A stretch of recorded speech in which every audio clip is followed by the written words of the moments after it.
اپنے معاملات اللہ کے سپرد کیا کریں۔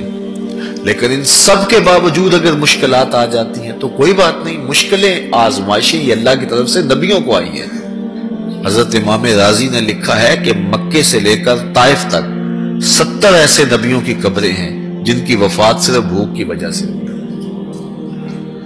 تو ہم ایک دن کا فاقہ آ جائے، تھوڑا سا کاروبار نرم ہو جائے تو بابوں کے پاس بھاگ کے اللہ کے ساتھ شریک ٹھہرانے لگ جاتے ہیں۔ کیوں؟ کس وجہ سے؟ آزمائش سہیں، برداشت کریں۔ تو اوپر نیچے یہ دن بدلتے رہتے ہیں، دن پھرتے رہتے ہیں، ہر وقت جو ہے کہ جادو ہو گیا، ٹونا ہو گیا، سایہ ہو گیا، بندش ہو گئی ہے، ہر وقت اسی چکر سے ہم نکلتے نہیں ہیں۔ اللہ پر توکل رکھیں، وہ رزق دیتا ہے، وہ رزق تنگ بھی کرتا ہے، وہ رزق کشادہ بھی کرتا ہے، بندوں کو آزماتا بھی ہے، بندوں کو ڈھیل بھی دیتا ہے۔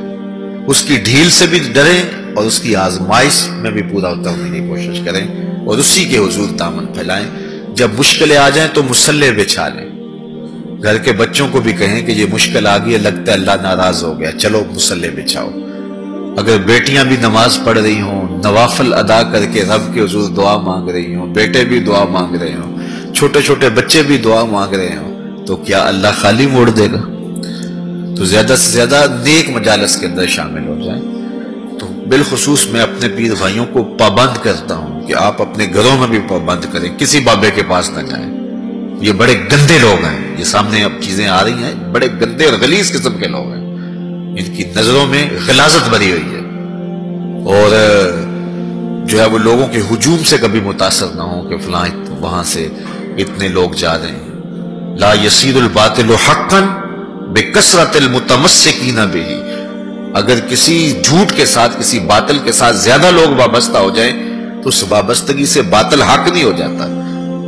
لوگ کہتے ہیں جی اتنے لوگ آ رہے ہیں، کچھ ہے تو آ رہے ہیں، تو جو بت خانے میں جا رہے ہیں اتنے لوگ تو کچھ ہیں تو جا رہے ہیں، کیا مطلب یہ کوئی معیار ہے؟ تو جہلا کا جمع ہونا، جہلا کا کہیں جانا، یہ معیار نہیں ہے۔ معیار جو اللہ رسول نے دیا ہے ہمارے نزدیک بس وہی ہے۔ تو جب کوئی مصیبت بنے، مصلح بچھا کے دعا مانگو اللہ کی بارگاہ میں، نوافل پڑھو، صدقہ کرو، خیرات کرو، منت مان لو، روزوں کی منت مان لو، نمازوں کی منت مان لو، صدقہ کرنے کی منت مان لو، اور اللہ کے نیک بندوں سے جا کے دعا کرواؤ۔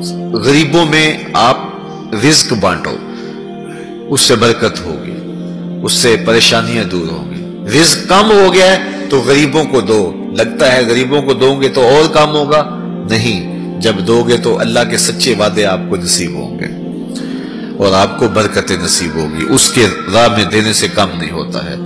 اس لیے میں خاص طور پہ یہ باتیں اس لیے کر رہا ہوں کہ ان دنوں کے اندر بہت زیادہ جو ہے وہ اس طرح کے لوگ ہیں اور مختلف جو ہے وہ چینلز کے اوپر ان کو سامنے لایا جا رہا ہے۔ ان لوگوں سے اپنے دامن کو چھڑائیں اور صالحین کی صحبت کو اختیار کریں۔ صالحین کی صحبت سے آپ کو نور ملے گا، روشنی ملے گی۔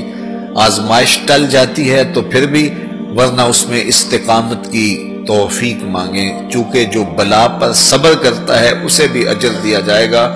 صحیح حدیث میں آتا ہے کہ اہل بلا کو قیامت کے دن جو صلہ دیا جائے گا تو دوسرے لوگ آرزو کریں گے کاش ہمارے جسم کو لوہے کی کینچیوں سے کاٹ دیا جاتا۔ تو یہ جو تکلیفیں آتی ہیں یہ گناہ اس سے جڑتے ہیں، اس سے درجے بلند ہوتے ہیں، اس سے اللہ کی قربت نصیب ہوتی ہے۔ تو مصیبت آئی تو بابے کے پاس بھاگ گئے، جو فاسق اور فاجر اور مشرکانہ عقائد رکھتا ہے اس کے پاس بھاگ گئے، تو پھر ایک مصیبت بھی صحیح اور ایک اپنا ایمان بھی اجاڑا۔ اس لیے اس مصیبت سے جو باطنی فوائد ملیں گے، جو روحانی مرتبے بلند ہوں گے، ان کو حاصل کریں۔ تو غیرت کے ساتھ جینے کا ڈھب ہم سیکھیں، مت ایسے لوگوں کے پاس جائیں۔ اللہ آپ کو مجھے اپنی رحمتوں کے سائے میں رکھے۔